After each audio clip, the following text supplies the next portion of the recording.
2, 3. Yep, this is me. Here we go again. Ako nga pala ito, si Engineer Rap. Isa nga pala akong OFW dito sa Taiwan. Isa akong full-time engineer noon sa Pilipinas. At dahil sa bulok na sistema, ay mas minabuti ko na lang na sumubok sa ibang bansa. At ito na nga ako ngayon, pag-alagala dito sa Taiwan. Habang tumatagal ako dito sa Taiwan, ay marami akong realization sa buhay. At unti-unti ko nang nakikita ang gustong ibatid sa akin ng Panginoon. At kung ano ba yung rason niya kung bakit dinala ako dito sa Taiwan. Hindi nga naging madali sa akin ang naging takbo ng buhay ko. Dahil hindi naman kasi kami mayaman. At lahat ng meron ako ngayon ay galing sa sariling pawis, pagod, sakripisyo, at syempre sa may kapal. Ako yung taong laging nag-iisip sa kung ano ang naghihintay sa akin sa future. Kaya naman napakadami kong gustong gawin at hindi ko na din na-enjoy kung anong meron ako ngayon at kung asaan ako ngayon. Kaya naman napag-isip-isip ko na habang nandito ako sa Taiwan ay gagawin kong mas memorable ang pagpunta ko dito na susulitin ko ang pagkakataong magtrabaho at lilibutin ang buong Taiwan. Kaya naman una kong pinuntahan, ang una sa listahan, yun ay ang Rainbow Village na matatagpuan dito sa Taichung at malapit lang din sa company na pinagtatrabahuan ko. Sabi-sabi nga ay napaka-underrated ang tourist spot na to.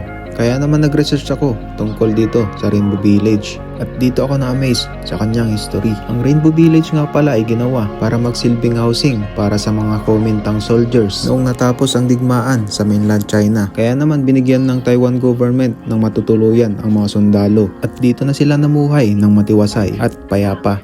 Kaya naman napamahal na sa kanila ang village na to at dito na din nagkapamilya ang mga sundalo. Habang tumatagal ang panahon ay unti-unti ding umuunlad ang Taiwan. Dahil sa unlimited resources ng Taiwan ay madaming foreign investors ang nag-i-invest at unti-unti nang pinapatayuan ng mga naglalakihang gusali. At isa na din ang Rainbow Village ang pinuntirya nila. Gusto nila itong bilhin at patayuan pero may isang lalaki ang umayaw sa kanilang plano. Ito ay si Wang Yongfu aka Rainbow Grandpa. Madami ang nagprotesta at gusto nang i-demolish ang village na to. Pero hindi nagpatinag si Wang Yongfu. Dito na nagkaroon ng isang ideya na pinturahan ng iba't ibang kulay ang village na to. At dahil nga malapit lang ito sa Lingtong University ay unti-unti nang napapansin ng mga estudyante. At habang patagal na ng patagal ay madami nang pumupunta dito at bumibisita at nagiging atraksyon na nga ng mga turista. Kaya naman wala nang magawa ang Taiwan government kundi iurong na lang ang demolition at tuluyan na nga naging tourist destination dahil sa iba't ibang kulay nito ay tinagurian na nga itong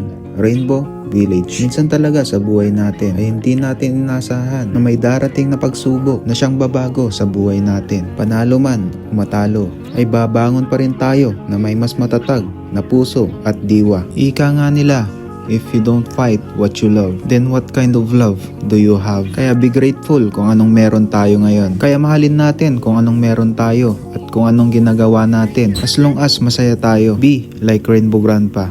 Kulayan natin ang buhay gaya ng Rainbow Village.